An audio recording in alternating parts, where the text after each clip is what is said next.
Très bien. Donc, rebonjour à tous. C'est un grand honneur pour moi et un plaisir partagé de vous faire une petite présentation sur un sujet qui m'intéresse particulièrement parce que, en plus d'être gériatre, j'ai eu à faire un DU en nutrition du sujet âgé et je suis actuellement tuteur dans le DU de nutrition du sujet âgé du professeur Bellemin à l'hôpital Foix. Donc, ça va être un échange, j'espère, très enrichissant pour vous. Donc, comme on l'a dit, le thème de la présentation est dépistage et prise en charge de la dénutrition chez la personne âgée. La dénutrition fait partie en fait d'un syndrome gériatrique qui est extrêmement fréquent chez la personne âgée. Vous allez voir ensemble comment sa place est prépondérante dans la prise en charge de la personne âgée. Donc, l'objectif de notre présentation, elle sera au nombre de quatre. Ça sera essentiellement de comprendre les généralités et l'impact de la dénutrition chez la personne âgée, identifier les complications liées à la dénutrition, maîtriser les outils de dépistage et pouvoir faire le diagnostic de la dénutrition, et pour terminer, savoir prendre en charge correctement la dénutrition chez la personne âgée. Et pour cela, nous allons avoir un plan classique, les généralités, les intérêts. Nous allons parler brièvement des complications et des besoins nutritionnels de la personne âgée parce que c'est un point qui est important parce que souvent on pense que la personne âgée a moins besoin de nutriments que l'adulte et on verra ensemble si cela est vrai ou faux. Et nous allons poursuivre sur les outils de dépistage et de diagnostic pour pouvoir terminer par la stratégie de prise en charge de la dénutrition. En guise d'introduction, en guise de définition, qu'est-ce qu'on peut dire de la dénutrition? Alors, la dénutrition ou malnutrition protéino-énergétique est un état pathologique, expression d'un déficit persistant des apports nutritionnels par rapport aux besoins de l'organisme.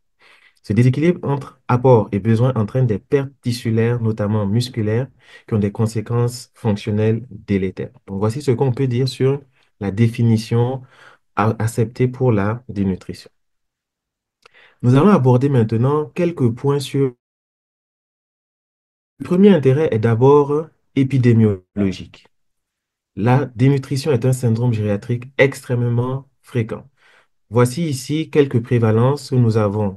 En milieu occidental, la dénutrition, elle existe déjà chez les patients qui sont au domicile, à peu près 10%. Les patients qui sont en institution, c'est-à-dire les patients qui sont en maison de retraite ou en EHPAD, vous voyez que la prévalence augmente. Et les patients qui sont en milieu hospitalier, la prévalence ne fait qu'augmenter, jusqu'à 70% dans certains cas. Vous avez juste en bas des données africaines. Au Burkina Faso, en milieu hospitalier, nous avons à peu près 40% de dénutrition. Au CHU de Fan au Sénégal, nous avons retrouvé 67%. C'est pour vous dire, la dénutrition est un sujet extrêmement fréquent. Vous pouvez retenir que en milieu hospitalier, la moitié de vos personnes âgées que vous recevez en consultation, qu'ils viennent pour un besoin de dénutrition ou pas, sont dénutris. Il va falloir faire le dépistage.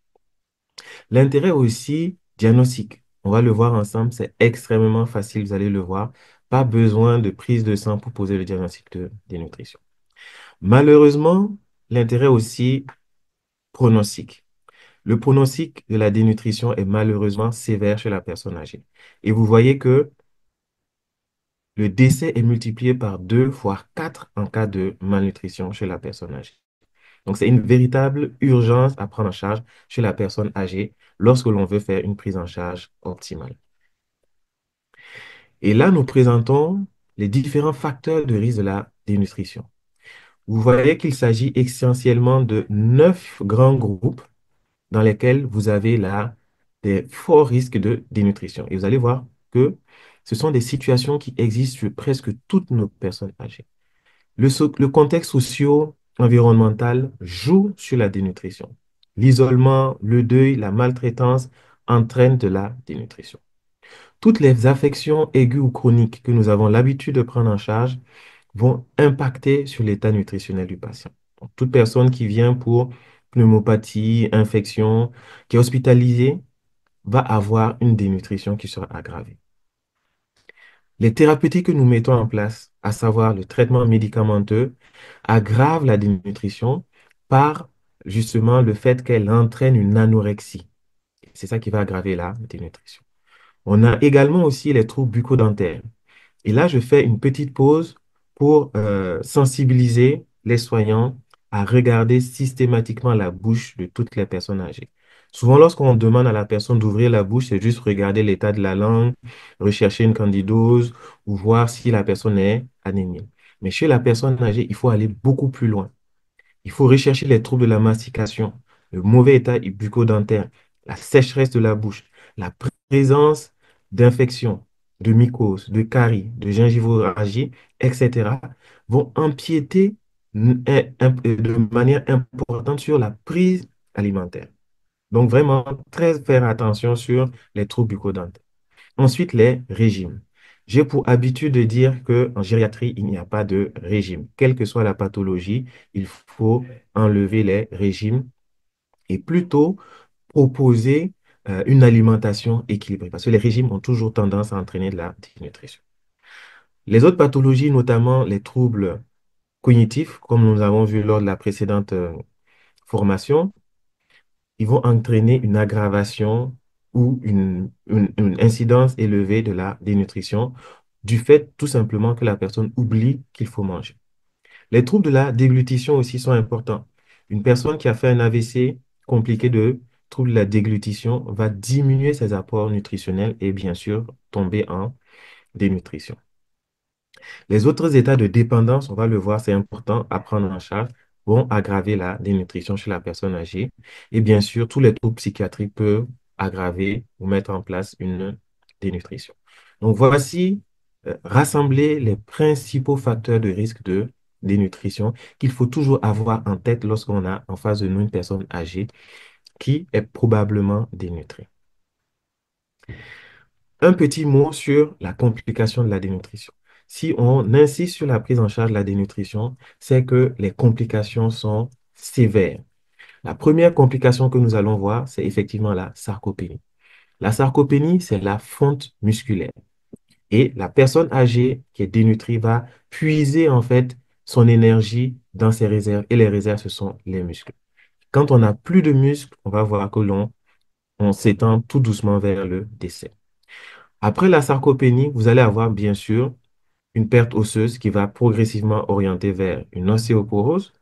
Vous allez avoir une diminution des capacités de réparation de l'organisme.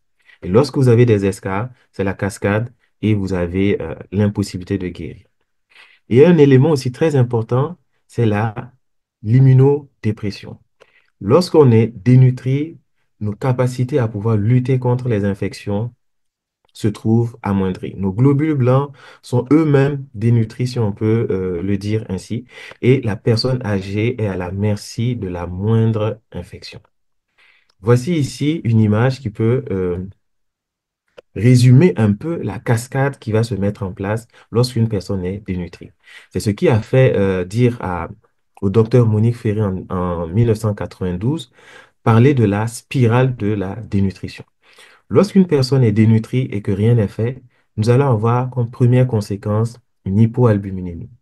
Cette hypoalbuminémie va entraîner justement l'immunodépression dont nous venons de parler et laisser place à tout type d'infection. Les plus fréquentes en gériatrie, c'est effectivement les infections urinaires et les infections respiratoires. Si rien n'est fait à ce niveau, le patient continue sa descente avec l'apparition de troubles psychiques, à savoir principalement la dépression et tout ce qui s'ensuit va entraîner la iatrogénie. La iatrogénie, c'est l'ensemble des complications que l'on peut avoir liées au traitement que l'on met en place chez la personne âgée. À ce stade-là, la personne âgée sera facilement sujette aux chutes. Et une personne âgée qui chute finira toujours par devenir grabataire si rien n'est fait. L'alitement prolongé va entraîner malheureusement les escarres et ça va être la descente infernale vers le décès. Donc voici en fait la hantise que le gériatre a lorsqu'il entend dénutrition chez la personne âgée. La dénutrition, ce n'est pas juste une perte de poids. La dénutrition va au-delà de la perte de poids et avec cette cascade infernale-là, oriente automatiquement le patient vers le décès. D'où l'urgence à prendre en charge toute dénutrition chez la personne âgée. Nous allons donner un petit point sur sur les besoins nutritionnels de la personne âgée. On dit souvent que la personne âgée, du fait de la diminution de son activité, n'est plus en croissance, n'a donc pas besoin d'apports nutritionnels importants. Que nini, comme diraient certaines personnes, les apports nutritionnels chez la personne âgée sont identiques à l'adulte, voire supérieurs à l'adulte. Parce qu'on va voir que le système digestif de la personne âgée étant moins bien fonctionnel, on a parfois besoin d'une quantité légèrement supérieure pour pouvoir avoir les apports nutritionnels suffisants de la personne âgée. Et là, vous avez euh, quelques paramètres qui permettent de vous donner une idée. On peut calculer l'apport énergétique d'une personne âgée. Il faut en moyenne entre 30 et 40 kilocalories par poids et par jour pour une personne âgée. Donc, ça vous fait de 1800 à 2100 kilocalories pour une personne de 60 kilos. C'est exactement la même chose que chez un adulte. Ces apports-là seront bien sûr répartis de la manière suivante. 50% pour les glucides, 30 à 35% pour les lipides et 12% pour les protéines. Il faut beaucoup insister sur l'apport protéique. Chez la personne âgée, il faut entre 1 et 1,2 grammes par kilo de poids chez la personne âgée. Alors que chez l'adulte jeune, vous voyez, il vous faut en moyenne 0,8 grammes. Donc, l'apport en protéines chez l'adulte est inférieur à l'apport en protéines chez la personne âgée. Cela est dû au fait que le tube digestif de la personne âgée n'arrive pas à extraire correctement les protéines. On appelle ça la séquestration splanchnique. Donc, c'est la raison pour laquelle on est obligé d'augmenter un peu plus les apports en protéines. Et bien sûr, une personne âgée qui est fragile va avoir besoin d'un peu plus de protéines. Vous voyez que les apports montent pardon, entre 1,3 à 1,5. Et bien sûr, lorsque vous êtes en face, malheureusement, d'une insuffisance rénale sévère, il va falloir faire attention à l'apport protéinique pour ne pas aggraver cette insuffisance rénale chronique. Ensuite, les apports en eau. Et bien souvent, les gens, lorsqu'on entend parler de nutrition, on oublie l'eau. L'eau fait partie des aliments et c'est très important pour la personne âgée. Il faut savoir calculer les apports en eau et les apporter à la personne âgée et se rassurer que ça a été consommé. Donc, il faut faire très attention, surtout en cette période-là, en tout cas pour les pays tropicaux de l'hémisphère nord, on va rentrer dans une période de chaleur. Donc, les apports de 35 à 45 millilitres par kilo d'eau sont valables dans une situation tempérée. Il n'est pas étonnant de proposer à des personnes âgées de boire 4 litres, 5 litres, 6 litres par jour s'il fait très chaud. Donc, vraiment faire très attention aux personnes âgées en période de chaleur parce que la personne âgée, du fait du vieillissement, a une diminution de de la sensation de soif. Donc, c'est à l'entourage de la stimuler à boire. Donc, 35 à 45 millilitres, c'est pour se donner à peu près la quantité d'eau à boire qui sera répartie en eau de boisson et l'eau contenue dans les aliments. Mais il va falloir augmenter cette quantité-là lorsque l'environnement est très chaud. Bien sûr, favoriser la prise de fibres dans l'alimentation, car l'absence de fibres dans l'alimentation va aggraver les risques de constipation qui sont déjà présents chez la personne âgée. Nous allons aborder maintenant la partie la plus importante de cette présentation-là, à savoir comment on dépiste et on fait le diagnostic de la dénutrition. Il faut se rappeler que le dépistage, c'est en réalité anticiper, détecter la dénutrition chez une personne qui ne la présente pas. Et le diagnostic vient pour faire la preuve de la dénutrition. Pour cela, vous allez faire bien sûr tout votre art de médecin, à savoir l'interrogatoire, en insistant beaucoup sur l'enquête alimentaire. L'enquête alimentaire, c'est demander à savoir exactement qu'est-ce que la personne âgée mange. Et pour cela, faites très attention à la famille. Lorsqu'on demande souvent, est-ce que la personne âgée mange, vous allez avoir la réponse oui. Mais demandez, poussez et demandez quelle est la quantité exacte d'aliments qui est prise. Vous serez surpris de voir que Très souvent, la famille va vous dire, ah, papy ne mange que 3 à 4 cuillères par repas. Pour la famille, ils trouvent que c'est suffisant. Donc, pour eux, si vous leur demandez tout simplement, est-ce que votre parent mange? Ils vont vous dire, oui, il mange. Donc, faites attention, allez-y jusqu'au bout. Faites le calcul intégral de la quantité d'aliments que la personne mange. Vous allez bien sûr rechercher les situations d'hypercatabolisme, c'est toutes les situations d'agression. Si une personne âgée a une insuffisance cardiaque ou une pneumopathie, c'est une situation qui va augmenter ses besoins en aliments. Donc, probablement le pousser vers la dénutrition. Et ensuite, maintenant, vous allez faire l'examen clinique en recherchant principalement les valeurs anthropométriques, nous allons le voir, mais aussi vous allez rechercher tous les facteurs de risque qui peuvent expliquer justement la dénutrition. Donc, pour revenir sur la mesure du poids et les variables anthropométriques, nous allons d'abord nous appesantir sur la mesure du poids. La prise du poids est essentielle en gériatrie. Il faut la prendre régulièrement et surtout, il faut la noter. Parce que si on ne note pas les différentes prises de poids, on ne peut pas faire la cinétique du poids.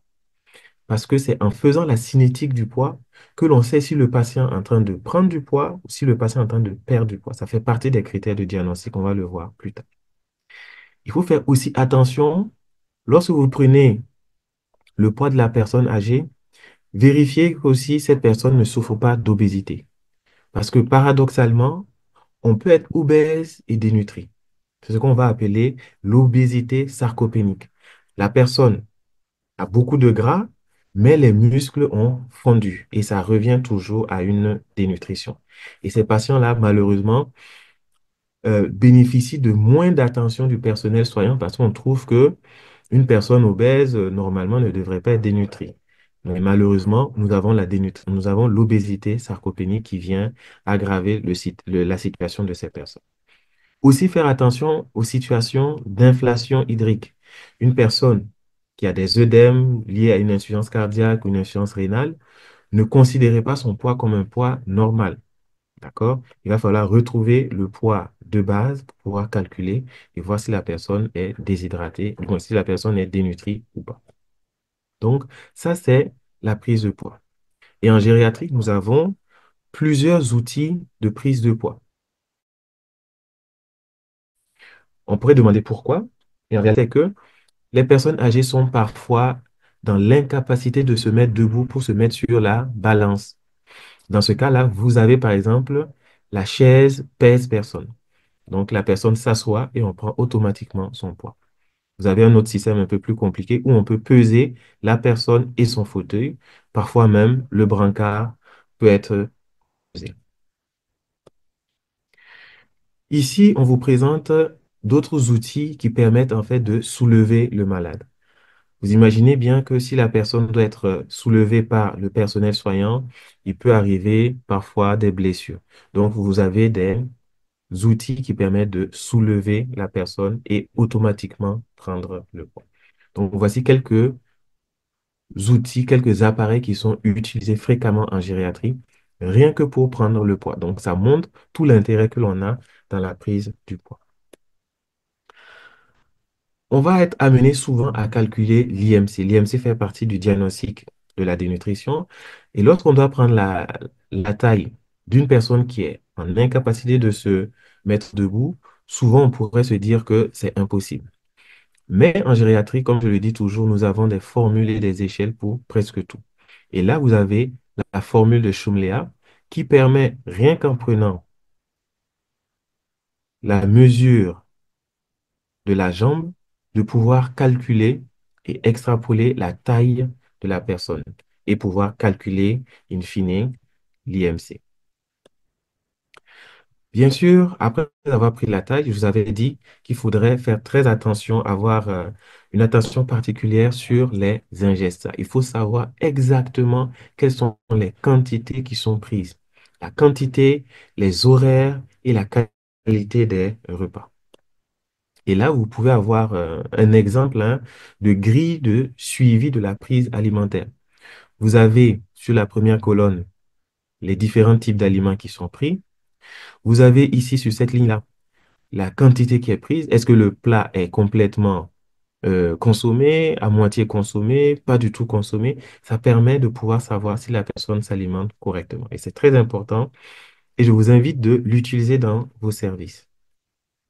Vous avez cette petite réglette là aussi qui permet facilement, lorsqu'on fait un interrogatoire, de savoir si la personne âgée consomme et termine tous ses repas. C'est vraiment des outils à utiliser par tous les praticiens et en plus, ce sont des outils qui sont extrêmement simples. Et lorsqu'on a déjà fini, et lorsqu'on finit tout ça, nous allons passer au dépistage. Et je vous l'ai déjà dit, en gériatrie, nous avons beaucoup d'échelles. Vous avez le SGA, le MUS, le MNA, qui sont des échelles, ce sont des questionnaires qui permettent de poser, du moins, qui permettent de dépister la dénutrition. Alors, je vais juste vous présenter le MNA qui est le plus utilisé et qui est le plus simple, en fait, de ces échelles-là, qui permet de dépister la dénutrition chez la personne âgée. Et le MNA se décline en deux variétés. Le MNA SF, qui est le short form, qui est la version courte qui permet de dépister. Et pour ceux qui veulent aller plus loin, il y a la forme complète qui est l'évaluation globale. Donc, voici comment se présente le questionnaire du MNA dans sa forme courte. Vous avez 6 items que vous devez renseigner. C'est purement clinique. Et à la fin, si votre score est inférieur à 11, vous pouvez être sûr que votre patient est en dénutrition ou en fort risque de dénutrition. Vous pouvez poursuivre votre questionnaire en complétant avec l'évaluation globale et pareillement avoir un score qui vous oriente soit vers de la dénutrition, vers ou soit vers un état formel de dénutrition. Alors, il faut rappeler ici que le MNA permet de faire du dépistage, mais ne permet pas de faire le diagnostic positif de la dénutrition. Pour cela, il va falloir aller faire d'autres critères. Et le critère que je vous présente ici est le critère de la HAS qui a été mis à jour en 2021. Donc, nous avons actuellement un nouveau critère pour le diagnostic de la dénutrition. On va le voir ensemble, c'est assez simple. Pour poser le diagnostic de la dénutrition, il va vous falloir deux choses. Il va vous falloir, premièrement, poser le critère phénotypique, trouver un critère phénotypique. Le critère phénotypique, c'est comment la dénutrition se présente. Et ensuite, trouver un critère étiologique pour pouvoir poser le diagnostic de dénutrition. Donc, voici les critères phénotypiques. Le premier critère phénotypique, c'est la perte de poids. Et vous voyez, il n'y a pas de seuil pour poser le diagnostic de dénutrition. C'est la variation. Donc voilà d'où l'importance en fait de toujours peser régulièrement la personne âgée, le noter pour pouvoir ensuite calculer, pouvoir dire si la personne a une perte de poids. Donc, une perte de poids supérieure à 5% en un mois est un critère positif ou 10% en 6 mois est un critère positif. Le deuxième critère, c'est l'IMC. Un IMC inférieur à 22 est suffisant pour poser le diagnostic de dénutrition. Et le troisième critère, c'est la survenue de sarcopénie. La sarcopénie, c'est la fonte musculaire. Si vous avez une fonte musculaire, vous pouvez l'utiliser comme un critère phénotypique. Et la sarcopénie se calcule et se mesure. Ensuite, vous avez les critères étiologiques. En ce moment, on va se poser la question de l'origine de la dénutrition. Et vous avez 3 groupes de critères étiologiques. Le premier critère étiologique, c'est la réduction de prise alimentaire. Si une personne âgée consomme moins de 50% de son apport habituel, vous avez une réduction de ces apports-là, vous pouvez considérer que vous avez un critère étiologique. Le deuxième critère, c'est l'absorption. Si vous avez un problème au niveau digestif, une malabsorption ou une situation dans laquelle le tube digestif n'est plus fonctionnel, en ce moment-là, attention, vous avez un critère étiologique. Et le troisième groupe, ce sont les situations pathologiques où vous avez une agression de la personne âgée. c'est toutes les pathologies aiguës. Le plus souvent, lorsqu'une personne âgée est hospitalisée, elle est hospitalisée pour une situation pathologique que vous avez ici. Soit une pathologie aiguë, chronique ou une malignité cancéreuse. Donc, si vous avez l'un de ces éléments-là, vous avez le critère étiologique. Donc, en rappel, un critère phénotypique plus un critère étiologique, c'est suffisant pour poser le diagnostic de la dénutrition. Et pour aller plus loin, le diagnostic de sévérité peut être posé lorsque on a une perte de poids de plus de 10% en un mois ou plus de 15% en 6 mois. Lorsque l'IMC est inférieur à 20, c'est en faveur d'une dénutrition sévère. Et vous avez le dosage de l'albumine aussi qui peut venir vous porter le diagnostic de sévérité de la dénutrition. Et ici, je fais une petite remarque. Le dosage de l'albumine n'est pas obligatoire pour poser le diagnostic de dénutrition. Le diagnostic de dénutrition reste un diagnostic clinique à 100%. L'albumine vient uniquement pour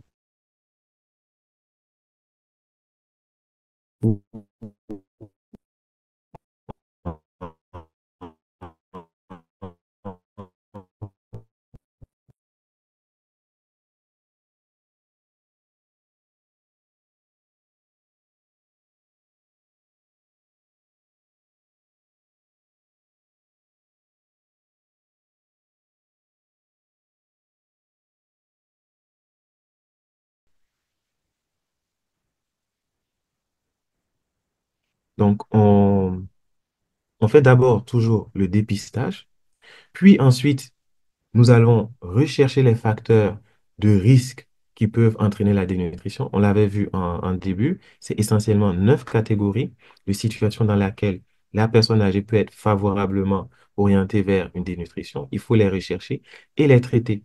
Par exemple, l'état bucco-dentaire qu'il faudra traiter, les régimes qu'il faudra arrêter chez les personnes âgées, les troubles de la déglutition, par exemple, qu'il faudra traiter chez la personne âgée.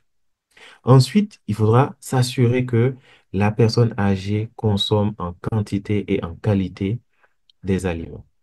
Et ensuite, pour terminer, favoriser l'autonomie parce qu'on a vu qu'une personne âgée qui n'est pas autonome est à fort risque de dénutrition.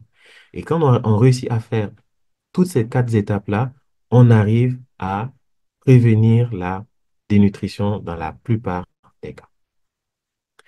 Ce n'est que lorsqu'on n'a pas pu prévenir qu'on va passer à la prise en charge curative. Et la prise en charge curative, bien sûr, commence par le traitement des causes. Lorsqu'on a fini de traiter les causes, on peut ensuite apporter les apports nutritionnels les plus importants. Et là, il va falloir faire sortir tous vos talents de nutritionniste. Il va falloir enrichir les repas. Et ça passe par de simples conseils. Lorsque l'on donne à manger aux personnes âgées, il faut parfois privilégier les sources de protéines animales, à savoir la viande, le poisson, les œufs, les criquets, les chenilles, etc., etc. Il faut se baser sur ce qui est facile à trouver dans le contexte du patient. Ça ne sert pas de leur proposer euh, du gruyère, par exemple, comme source de protéines, alors que c'est impossible de trouver du fromage dans la localité. Donc, vraiment, proposer un enrichissement facile pour la personne âgée. Ensuite, il y a les compléments nutritionnels oraux. Alors, je ne vais pas citer des noms de marques, mais je pense que vous saurez de quoi je parle. Ce sont des outils qu'on peut utiliser pour la dénutrition. Mais il faut toujours rappeler que les compléments nutritionnels oraux ne remplacent pas une alimentation normale et enrichie. Elles ne viennent qu'en appui. Concrètement, vous pouvez proposer à la personne âgée de manger ces 3 repas, ça veut dire le petit déjeuner, le repas du midi et le repas du soir. Et entre les deux, vous pouvez lui proposer des goûters. Et ces goûters-là, vous pouvez mettre des compléments nutritionnels oraux ou des aliments. Donc, retenez que le complément nutritionnel oral n'est pas obligatoire pour prendre en charge la personne âgée. Ce qui est obligatoire et primordial, c'est d'enrichir les repas. Et bien sûr, ces repas-là doivent être coller aux habitudes du patient, doit coller au goût du patient. Parce qu'on vous rappelle toujours, l'alimentation doit être avant tout un plaisir. Si l'alimentation est une corvée, vous allez dégoûter le patient de se nourrir. Donc, retenez toujours cela. Et aussi, quelque chose à rajouter sur euh, l'appétence du patient, il faut savoir que en vieillissant, la personne âgée a une modification du goût. Et généralement, les personnes âgées vont s'orienter vers les aliments sucrés et vont délaisser les autres saveurs. Donc, c'est une raison pour laquelle, si vous avez une personne âgée qui aime bien tout ce qui est sucré, il ne faut pas le priver des aliments sucrés. C'est à vous d'adapter vos repas pour qu'il ait toujours cette saveur sucrée-là, mais que ces repas-là apportent tous les aliments qu'il faut, tous les nutriments qu'il faut. Ensuite, il va falloir adapter la voie d'administration en privilégiant bien sûr la voie orale. On va voir les autres voies d'administration chez la personne âgée. Donc, lorsque on est en phase curative, nous allons avoir différents moyens de rénutrition. Bien sûr, on traite la cause. Il faut toujours privilégier la voie orale, c'est-à-dire toujours donner par la bouche tant que c'est possible et qu'il n'y a pas de contre-indication. La principale contre-indication de l'alimentation par voie orale, c'est la présence de troubles de déglutition. Une personne âgée qui a des troubles de la déglutition, il faut faire très attention à vouloir le renutrir à tout prix par la voie orale. Il faut maintenir l'alimentation par voie orale, mais faire très attention autour de la déglutition. Et quand c'est le cas, il va falloir céder de ce que l'on appelle l'alimentation artificielle. Et l'alimentation artificielle est composée de l'alimentation entérale et de l'alimentation entérale que nous allons voir tout de suite. L'alimentation entérale, c'est le fait de renutrir la personne en utilisant son tube digestif, mais sans passer par la bouche. Concrètement, c'est lorsque l'on met une sonde nasogastrique par les narines, donc c'est généralement la voie qui est la plus utilisée, une sonde nasogastrique, ou une sonde nasogéginale qui est moins utilisée. Et il faut retenir que cette situation-là, généralement, elle est prévue pour des durées inférieures à un mois. Lorsqu'on pense, qu'on anticipe que l'état du patient va nécessiter une renutrition au-delà d'un mois, nous allons préférer plutôt ce qu'on appelle des stomies, une gastrostomie ou une jéjunostomie, qui permet une alimentation d'une durée supérieure à un mois. Mais là encore, dans notre contexte, il faut savoir qu'une sonde nasogastrique peut parfois être utilisée au-delà d'un mois lorsque la gastrostomie ou la jéjunostomie n'est pas accessible. Et là, je vous donne l'exemple d'une patiente que j'ai suivie à domicile. C'est une patiente de 95 ans. Malheureusement, elle était atteinte d'une démence sévère, donc elle ne mangeait plus. Et en plus, elle avait des escarres. Et le seul moyen de pouvoir la renutrir, c'était la mise en place d'une sonde nasogastrique que nous avons poursuivi plus de 9 mois. Alors, c'est exceptionnel, je ne vous encourage pas forcément à le faire, mais il faut savoir que ce sont des situations exceptionnelles où il ne faut pas abandonner le patient. Si la gastrostomie, la jéjunostomie n'est pas disponible, ben, il faut aller quand même avec la sonde nasogastrique au-delà du temps recommandé. Et c'est une personne qui est toujours, je la suis depuis 2 ans actuellement, il y a des moments où on enlève la sonde et se renutrit, il y a des moments où on la remet, mais grâce à ça, on réussit à la maintenir. Donc, voici en tout cas un outil qui est très utile, la nutrition entérale. À côté de la nutrition entérale, vous avez la nutrition parentérale. En ce moment, on passe par la voie veineuse. Et c'est une voie qui est utilisée très souvent lorsque la voie euh, digestive n'est pas utilisable. Et les indications de la voie parentérale sont connues. C'est lorsque le tube digestif n'est pas fonctionnel, lorsque vous avez une, euh, une atteinte digestive qui entraîne soit par exemple une iléostomie qui a été mise en place pour X raisons, lorsque vous avez un syndrome de malabsorption, une occlusion, ou lorsque le patient est en réanimation, parfois on est obligé d'utiliser justement la nutrition parentérale.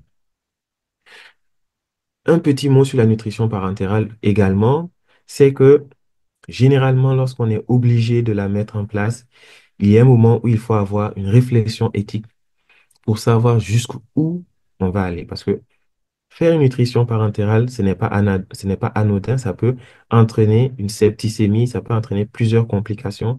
Et en ce moment, il faut se poser la question, est-ce qu'il faut vraiment poursuivre dans cette voie-là pour ne pas rentrer dans ce que l'on appelle l'acharnement thérapeutique? Donc, la nutrition parentérale, elle est utile. Non, la nutrition parentérale, elle est utile, elle a sa place, mais il faut savoir justement jusqu'où il faut aller avec cette nutrition parentérale. La nutrition parentérale, elle peut se faire par voie centrale ou par voie périphérique. Et sachez que lorsque vous utilisez la voie périphérique, la durée n'excède généralement pas une semaine parce qu'au-delà, vous avez vénite qui empêche en fait de poursuivre votre nutrition sur la voie périphérique. Donc, lorsque vous anticipez une alimentation qui va être longue, préférez la voie centrale.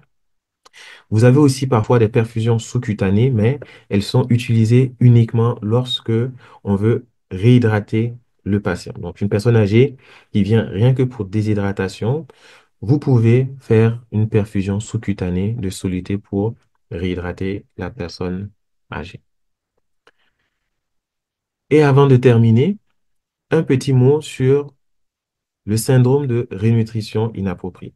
Alors, ce syndrome-là apparaît lorsque vous avez bien fait votre travail, vous avez fait le dépistage, vous posez le diagnostic de votre dénutrition et que vous avez mis en place une prise en charge nutritionnelle.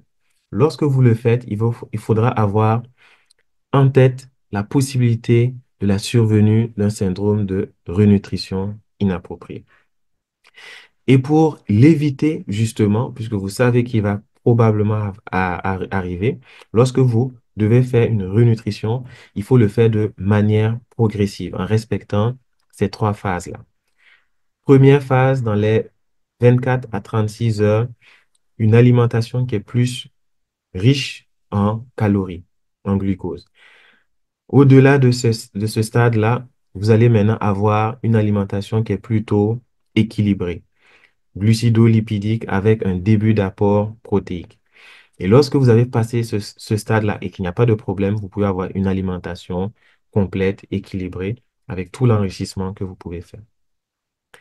Vous pouvez prévenir le syndrome de renutrition en associant dans votre nourriture, dans votre alimentation, des suppléments en phosphore. Parce que le syndrome de renutrition inappropriée vient du fait que le patient rentre en hypophosphorémie. Donc, vous pouvez prévenir en apportant, en supplémentant le patient en phosphore. Quand vous faites une supplémentation en phosphore, vous diminuez en tout cas drastiquement le risque de développer un syndrome de rénutrition inappropriée. Et on arrive à la fin de notre prise en charge. Et pour cela, je voudrais en tout cas vous donner comme take-home message, retenir que la dénutrition est une pathologie extrêmement fréquente et malheureusement extrêmement grave chez la personne âgée. Toujours faire le dépistage. Lorsque l'on sait que le dépistage est simple, on n'a pas besoin de faire de prise de sang, le dépistage est accessible à tous les soignants. Que ce soit le médecin ou l'infirmier, c'est tout à fait possible de faire le dépistage. Avoir toujours pour tous vos patients, proposer la prévention. Parce que comme on le dit toujours en gériatrie, la prévention est le maître mot. Et lorsque la prévention n'a pas pu être mise en place, on passe à la phase curative en respectant toutes les étapes qui viennent d'être édictées. Et je terminerai en vous disant ces quelques mots. La dénutrition n'est pas une fatalité. Un dépistage précoce et des interventions simples peuvent sauver des vies. Je dis toujours aux patients et à mes collègues, rien qu'avec la dénutrition, vous pouvez faire des miracles en gériatrie. Il faut savoir la mettre en place, toujours y penser. Et en Afrique, l'innovation dans les ressources locales et la solidarité communautaire sont nos meilleurs atouts pour lutter contre la dénutrition. Donc, sur ces mots, je vous remercie pour votre attention sur ce thème qui est vraiment un thème de prédilection pour moi et je vous remercie grandement. Et c'est actuellement le FESPACO. Et pour ceux qui ont la possibilité de venir au Burkina, vous êtes invités. Merci pour votre attention. Merci, immensement merci, docteur, pour cette présentation magistrale. Nous vous sommes profondément reconnaissants pour le temps précieux que vous nous avez accordé, mais aussi et surtout pour la richesse de vos partages. Merci également à vous, très chers participants, pour votre présence et votre écoute attentive tout au long de cette présentation. Nous sommes à présent à une séquence essentielle de cette session, la phase des questions-réponses, qui est un échange interactif formidable, occasion permettant d'approfondir les différentes notions abordées par Dr. Louis, de lever d'éventuelles zones d'ombre et de partager, pourquoi pas, vos propres réflexions et expériences sur le sujet. Je vous invite donc à poser vos questions ou à partager vos observations de l'une de ces deux manières, soit via la session chat ou en prenant directement la parole après avoir levé la main et après avoir ouvert votre micro sur sollicitation. Donc, n'hésitez pas à exprimer vos préoccupations, à demander des précisions ou à enrichir la discussion par vos différentes contributions.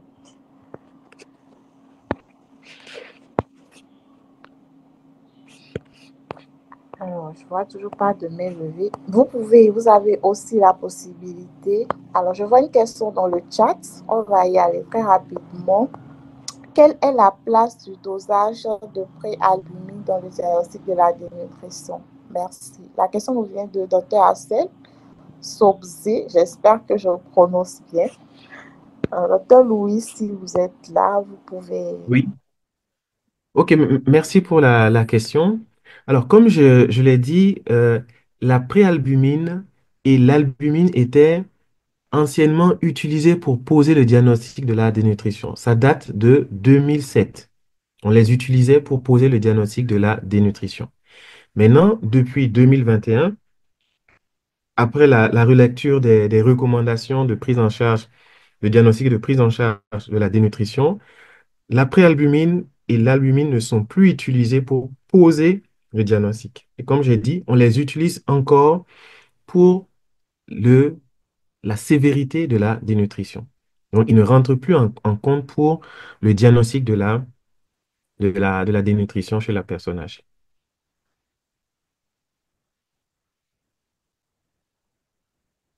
Vous pouvez même ouvrir votre micro pour poser la question à l'oral, hein, si vous voulez. C'est encore plus intéressant pour les échanges. D'accord, merci beaucoup, docteur. Donc, je rappelle, comme vient de le dire, docteur, si vous avez la possibilité d'ouvrir votre micro, n'hésitez vraiment pas. Ça va rendre beaucoup plus interactifs les échanges. Alors, j'ai une deuxième question de Dr. Souleymane Naizoumou. J'espère que j'y arrive bien.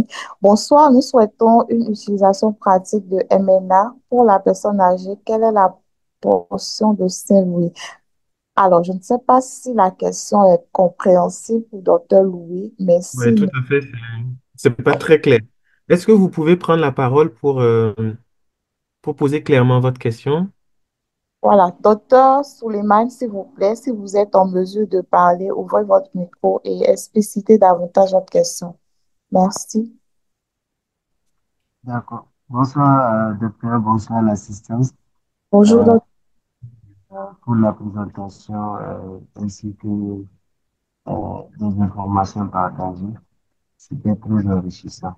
Cependant, ma question était dans le sens de savoir euh, quelle est l'utilisation pratique de la MNA parce que nous avons un peu vu qu'elle a été présentée, mais de manière pratique. euh, Si nous pouvons avoir quelques informations dessus, comment bien remplir la fiche qui a été présentée.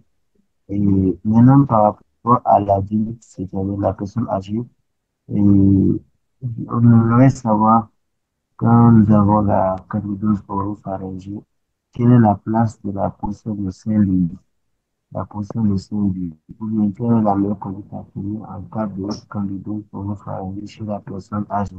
Je vous remercie. OK. Alors, c'est beaucoup plus clair. Alors, pour l'outil du MNA, comme je l'ai dit, c'est un outil de dépistage et il est très simple de l'utiliser, que ce soit vous ou par exemple des infirmiers. Et il faut l'utiliser lorsque vous êtes en situation de facteur de risque de dénutrition. Classiquement, c'est une personne âgée qui vient, en fait, toute personne âgée qui vient en consultation ou un bilan de suivi devrait bénéficier au moins du MNA. Parce que le MNA permet de tirer la sonnette d'alarme. Parce que les personnes âgées, lorsqu'ils viennent en consultation, tout habillées, bon, vous pouvez ne pas savoir si elle est dénutrie ou pas. Mais avec le MNA, ça va vous orienter si vous avez un risque de dénutrition ou pas. Et c'est ça qui va vous amener à pousser pour vérifier si la personne est dénutrie ou pas. C'est un peu comme ça que le MNA doit être utilisé. Par exemple, vous pouvez, lorsque vous faites, par exemple, vos consultations, proposer que lorsqu'on prend, par exemple, les constantes du patient, qu'on profite pour leur poser le score du MNA et vous, ça vous facilite rapidement votre prise en charge. Par exemple, tous les patients qui sont hospitalisés, vous proposez un dépistage par le MNA pour savoir si les patients est dénutri ou pas. C'est comme ça que on utilise souvent le MNA. Pour le remplir, il n'est vraiment pas compliqué. C'est vrai que je suis passé un peu rapidement sur la diapositive, mais vous allez la voir après, je pense. Ce sont des questions assez simples. Je vais vous en lire quelques-unes. Par exemple, lorsque vous faites le MNA dans la forme courte, la forme qui a six items, la première question, le patient présente-t-il une perte d'appétit? Tout simplement. Et vous cotez. Ensuite, vous recherchez, est-ce qu'il y a une perte de poids? Vous cotez. Vous recherchez ensuite la motricité. Est-ce que le malade peut se mobiliser? Est-ce qu'il est autonome? Etc. Donc, ce sont des petites questions qui sont vraiment accessibles à tout le monde, à tous les soignants. Et lorsque vous posez le diagnostic, lorsque vous faites votre critère de MNA, si il est positif, vous considérez que votre patient est probablement à risque et vous poursuivez pour essayer de faire le diagnostic et la prise. Ça, c'est pour l'utilisation du MNA. Alors, la prise en charge des candidoses oropharyngées. Alors, vous avez dit les candidoses buccales. En fait, la candidose chez la personne âgée, elle est généralement oropharyngée. Donc, il ne faut pas se limiter au traitement de la bouche. Et malheureusement, la potion de Saint-Louis ne va traiter que l'intérieur de la bouche. Donc, souvent, moi, quand j'ai un patient qui souffre de candidose oropharyngée. Alors, je ne rentre pas dans les détails du diagnostic parce qu'il y a plusieurs formes de candidose oropharyngée. Mais lorsque vous avez une candidose oropharyngée, ce qu'il faut faire, c'est déjà l'hygiène bucco-dentaire. Brosser le malade. Retenez que très souvent, les personnes âgées ne se brossent plus parce qu'elles sont en perte d'autonomie. Donc, déjà, ça ne va pas aider sur la prise en charge de leur candidose. Donc, hygiène bucco-dentaire en premier. Ensuite, vous pouvez utiliser la potion de Saint-Louis si vous pouvez la fabriquer facilement ou tout simplement vous utilisez des, euh, des traitements antifongiques. Je ne vais pas citer de nom, mais vous avez la fongizone qui peut être utilisée, la nystatine qui peut être utilisée et d'autres imidazolés que vous pouvez utiliser. Mais considérez que il faut que ce traitement-là puisse traiter aussi l'œsophage. Donc, ça va être un traitement qui peut être avalé. D'accord. Donc, pas un traitement qui peut être limité que dans la bouche. Donc, vous avez plein de formulations en gel ou en comprimé qui pourront traiter tout le tube digestif. C'est vraiment comme ça qu'il faut prendre en charge les candidoses oropharyngées chez la personne âgée. Donc, je ne sais pas si c'est bon pour vous, pour la question. Oui, maintenant, on aimerait savoir quelle est la durée du traitement. Est-ce que par rapport à la portion de celui est-ce quelque chose à répéter sur combien de période ou bien jusqu'à guérison? Je ne vous entends pas très bien. Par rapport à la prise en charge, la durée du traitement, est-ce pendant un temps donné ou bien jusqu'à guérison? Alors, il faut aller jusqu'à la guérison dans tous les cas, mais il faut compter en moyenne 2 à 3 semaines. 2 à 3 semaines pour pouvoir vous, guérir d'une candidose buccale chez œsopharyngée chez la personne âgée.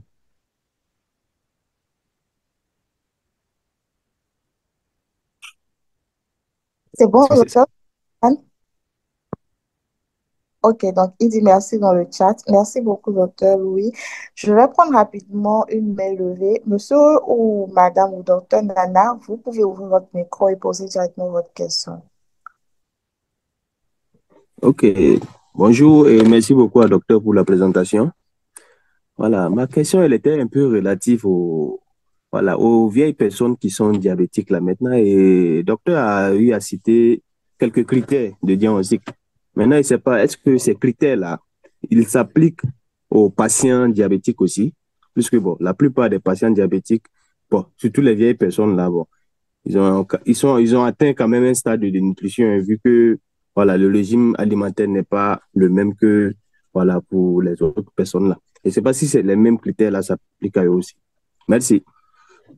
Ok. Merci, docteur Nana, pour la question. Effectivement, on a souvent cette problématique chez les patients qui sont diabétiques, parce que c'est essentiellement chez les diabétiques que l'on met des régimes. Mais comme je vous l'ai dit, chez la personne âgée, et vous l'avez même vu, les régimes font partie en fait des facteurs de risque de dénutrition. Donc, même s'il est diabétique, les critères de diagnostic de la dénutrition restent les mêmes. Il n'y a pas de critères de dénutrition en fonction des différentes pathologies. Donc, même s'il est diabétique, les critères présentés restent les mêmes. Ça, c'est de un.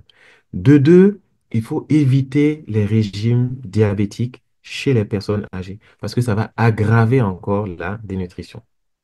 Et moi, généralement, chez les personnes âgées, ce que je conseille, c'est que on arrête le régime, on adapte au maximum le traitement et généralement, c'est suffisant.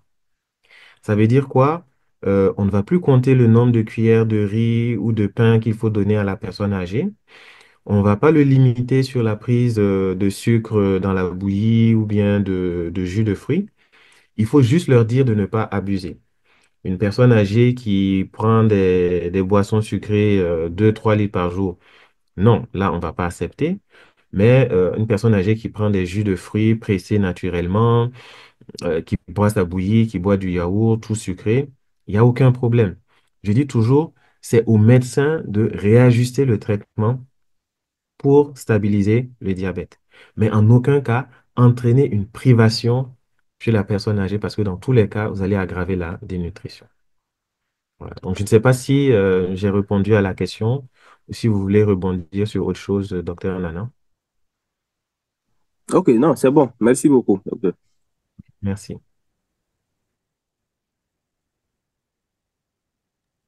Merci beaucoup, docteur Nana. Nous allons poursuivre avec les questions dans le chat.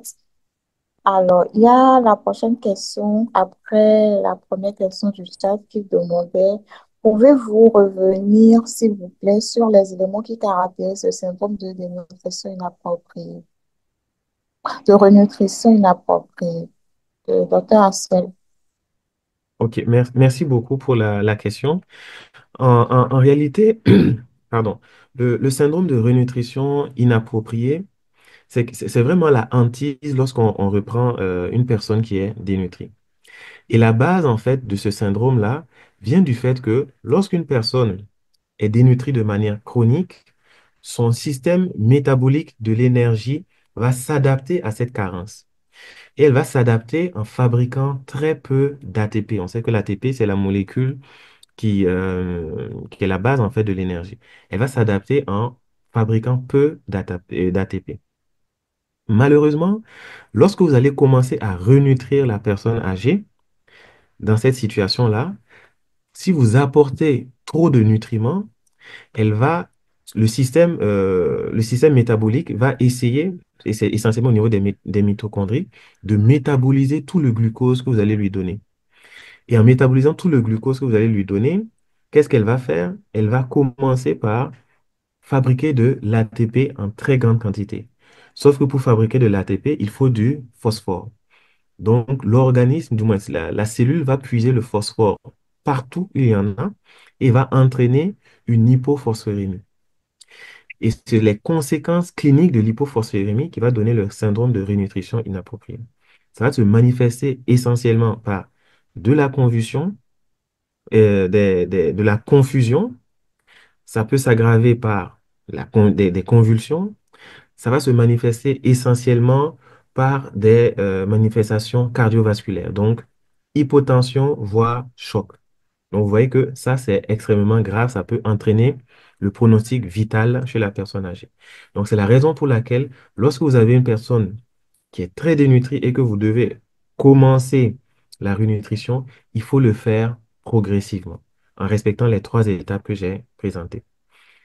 Ce que l'on fait très souvent pour éviter, en tout cas, tout risque, c'est que l'on fait une supplémentation en phosphore. Il y a des compléments alimentaires qui sont constitués de phosphore. Alors, le nom le plus connu, c'est le phosphoneurose, que l'on donne en 3 prises espacées dans la journée pour limiter justement cette hypophosphorémie. Et s'il y a un conseil aussi à donner, euh, lorsque vous avez en tout cas une personne âgée à prendre en charge dans cette situation-là, faites un peu appel à soit un nutritionniste ou un diététicien pour adapter au mieux, en fait, votre apport nutritionnel pour éviter justement la survenue de cette nutrition inappropriée en respectant les 3 phases. Progressivement, les glucides, ensuite glucides et lipides, et ensuite maintenant les protéines. Voici ce que je pourrais dire sur le syndrome, le syndrome de renutrition inappropriée. Je ne sais pas si c'est bon pour vous. C'est Donc, bon, merci beaucoup. merci. Merci, docteur. Alors, la prochaine question vient de docteur Diallo. La malnutrition chez les patients atteints des cancers suit-elle la même prise en charge que les autres facteurs de risque? Les OK. autres... OK. Oui. Alors, très souvent, en oncogériatrie, on nous fait appel parce que les personnes qui ont les cancers souffrent de dénutrition franchement très, très, très sévère. Et si vous remarquez, si vous avez retenu, le cancer fait partie d'un des critères étiologiques pour le diagnostic de la dénutrition. Donc, le cancer entraîne un hypercatabolisme qui va consommer en fait tout ce que la personne âgée prend. Donc, en situation de cancer en oncologie, en oncogériatrie, ce qu'on va faire une rénutrition intensive. En ce moment, on va réadapter la nutrition pour apporter le maximum de protéines. Alors, on n'est pas rentré dans les détails de la prise en charge, mais sachez que vous avez les macronutriments, à savoir glucides, lipides, protides, mais il y a aussi les oligo-éléments qui vont être optimisés au maximum lorsqu'on est dans ce genre de situation-là. On va optimiser, par exemple, les apports en vitamines, notamment la vitamine C, la vitamine D, la vitamine A et E. On va maximiser le sélénium, le zinc et le magnésium. Voilà. Donc, on va avoir une prise en charge un peu plus optimale lorsqu'on est dans les situations de cancer. Voici ce que je pourrais dire pour cette situation-là, la prise en charge de la malnutrition en milieu oncologique. Je ne sais pas si c'est bon pour vous, Monsieur Diallo. Monsieur Diallo, alors, en attendant, on va poursuivre avec la prochaine Oui, question. c'est bien, merci beaucoup, c'est très gentil. Et Merci. Merci à vous. prochaine question, docteur Abdou Fatafou. Concernant la dénutrition, si la personne âgée refuse de manger de peur d'avoir des vomissements, est-ce qu'on peut placer une sonde nasogastrique chez cette personne pour au plus une semaine? Merci. OK, merci pour la question. C'est une question très intéressante parce que on se pose souvent la question, bon, lorsque la personne âgée ne veut pas manger, lorsque c'est un refus, est-ce que la sonde nasogastrique peut être une solution? Alors, il faut décortiquer un peu la situation. Il y a des personnes âgées qui ont un refus de s'alimenter, quelle que soit la cause. Ça veut dire qu'il y a vraiment un refus. Dans ce cas-là, la sonde nasogastrique ne pourra pas régler le problème. Si, par contre, le refus est en réalité la crainte de vomir, en ce moment-là, il faut avoir une démarche étiologique. Il faut savoir pourquoi le malade vomit. Ça peut, par exemple, être lié soit à une tumeur gastrique, soit à un ulcère gastro-duodénal, soit à des dysphagies que le patient a, soit parce que le malade a des troubles de la déglutition, etc. Ou tout simplement parce que le malade, il prend des médicaments qui entraînent des vomissements ou autre chose. Il faut toujours traiter la cause du vomissement. Si la cause a été traitée, est accessible, on peut la traiter. Si elle n'est pas accessible, en ce moment-là, si le patient il n'a juste peur que de vomir, on peut mettre la sonde nasogastrique. Mais il faut savoir que le fait de mettre une sonde nasogastrique ne va pas empêcher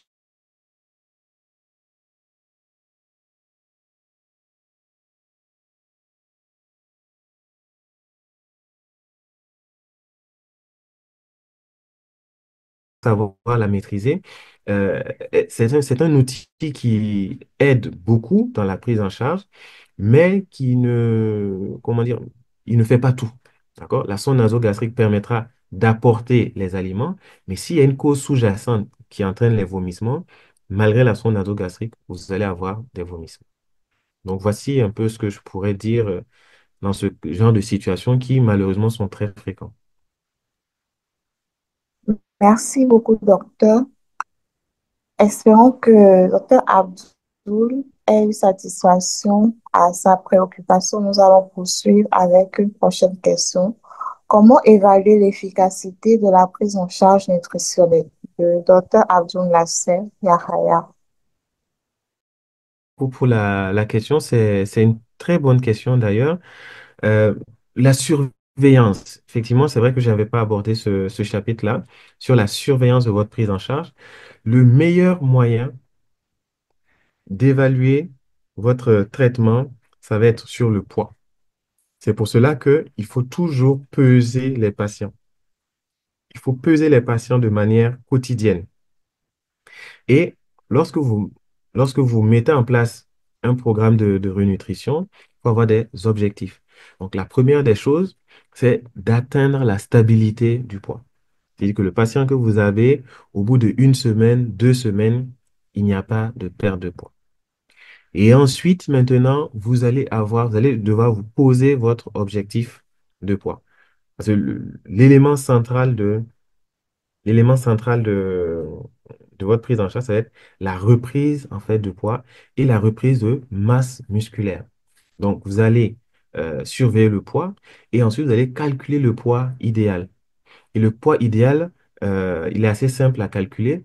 Il se calcule en fonction de la taille.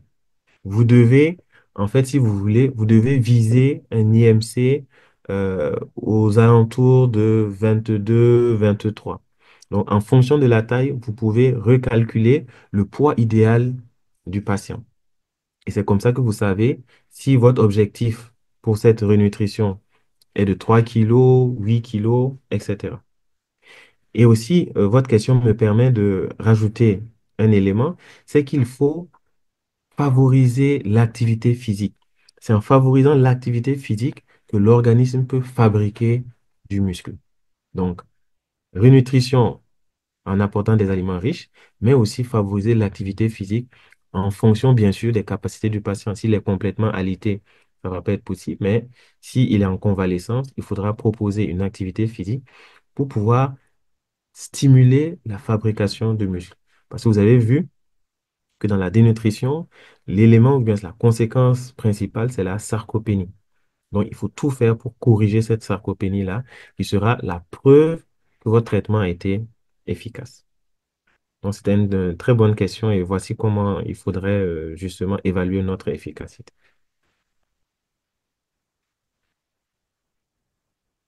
Je ne sais pas si ça vous convient, si vous avez eu réponse à votre question. Docteur Abdul Nasser, vous pouvez toujours confirmer dans le chat. Oui, oui, merci beaucoup. Merci, docteur. Alors, je n'ai plus d'autres questions dans le chat. Espérons n'avoir pas laissé des questions de côté. Et si c'est le cas, vous pouvez toujours revenir ou lever la main pour les reposer. Et puisqu'il n'y a pas de main levée également, je vais rapidement rappeler la procédure pour l'obtention de l'attestation pour ce webinaire. Donc, pour obtenir votre attestation de suivi du présent webinaire, vous connecterez à la plateforme Emma Learning avec vos identifiants de compte si vous en avez déjà. Mais sinon, vous pouvez toujours créer un nouveau compte sur le site via un site qu'on va laisser dans le chat. Ensuite, vous cliquez sur la rubrique webinaire passé, vous tapez la thématique du jour, dépistage et prise en charge de la dénutrition chez les personnes âgées. Ensuite, vous allez cliquer sur le bouton obtenir une attestation qui est disponible généralement 2 à 3 heures après la mise en ligne du replay. Vous répondrez à un questionnaire auquel vous serez soumis et vous réussirez à ce dernier si vous obtenez 60% de bonnes réponses aux questions qui vous seront posées et vous pourrez ensuite télécharger votre attestation de succès. Pour toute autre préoccupation ou si vous rencontrez des difficultés, vous pouvez toujours nous joindre via WhatsApp au plus 229 96 50 81 30. Plus 229 96 50 81 30. Merci beaucoup. Je ne sais pas si entre-temps, il y a des questions, des préoccupations. Mais sinon, je vais nous souhaiter un très bon samedi et un excellent week-end. Au plaisir de vous revoir samedi prochain. Merci à tous, merci docteur et à bientôt. Merci à tous et bon week-end.